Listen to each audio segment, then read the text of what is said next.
You ready?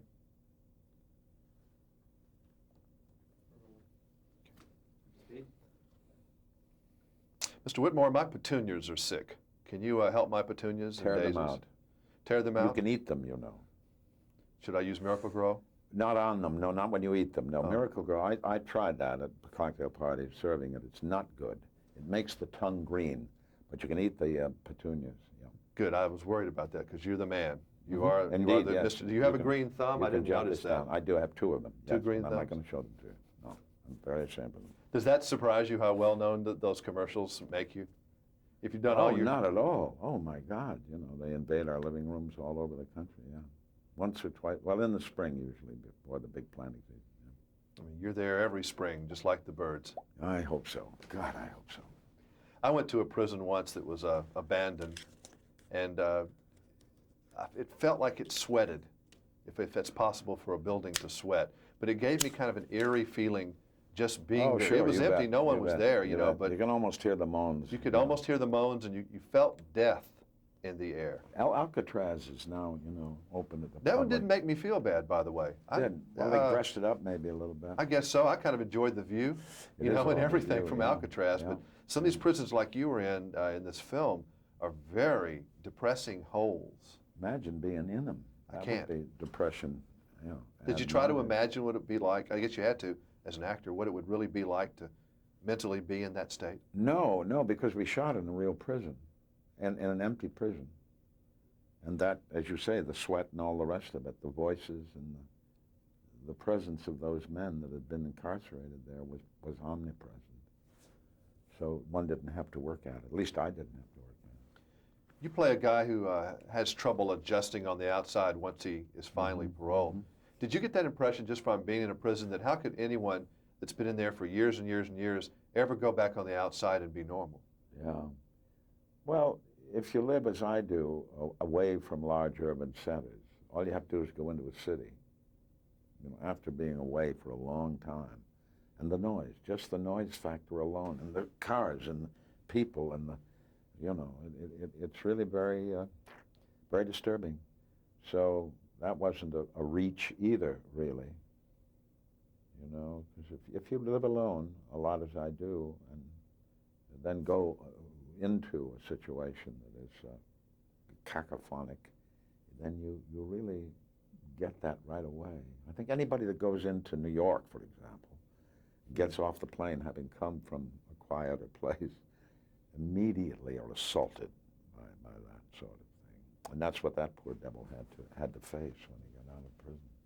Over the years, how have you approached work? What has been your mental state toward work? Is it something you had to do to make a paycheck to be able to eat, or is it something you just felt like you just had to do because... Well, if you can combine the two, the money and love and liking it, then that's optimum. That's marvelous.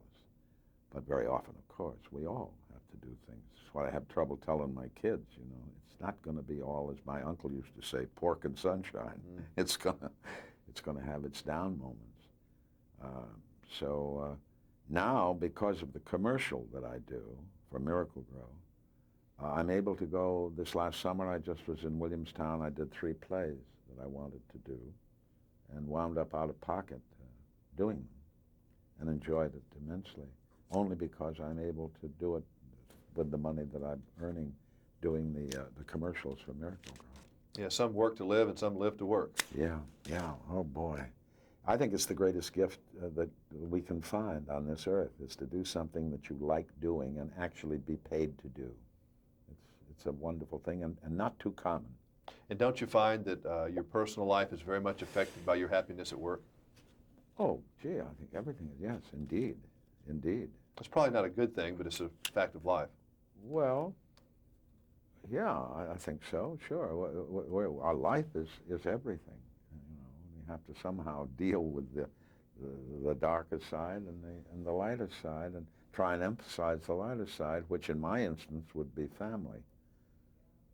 That's where I reside. That's where my soul resides. What's your relationship with some of your older movies? You ever dial around on television and you ever see a movie? If I do, I go on to something else immediately. Just don't want to see yourself, or? No, I have to shave it every morning, and that's enough. You're not one of these guys who are narcissistic, who have to have pictures of yourself around. No, please. Did you ever watch dailies when you were coming up? I used to, and then I found out that it was very deceptive because the wardrobe people would go and say they were wonderful, meaning that the suit looked good, and so on. Or the prop guy would say, well, the props are there. Yeah, we've got the props, Charlie. So they'd say, wonderful. And no, and more than that, the assault of seeing how imperfect I was too much to bear. You know, you hear that, and I think that's one of the most surprising things that people in the outside, when they hear movie stars and people on television talking about that. I mean, most people who are on camera don't care a thing about seeing themselves because their image is not what the image is that someone else sees. None of us, you know. I'm 72 years old, and I'm still 22. Or maybe even younger at times, you know, and then you see this older man, you say, who is that? I don't know him. At what point in your career did you think you finally knew what you were doing a little bit? Oh, not yet. No, that's not true. No, I don't know. There wasn't a moment when I said, oh, gee, I can get away with this.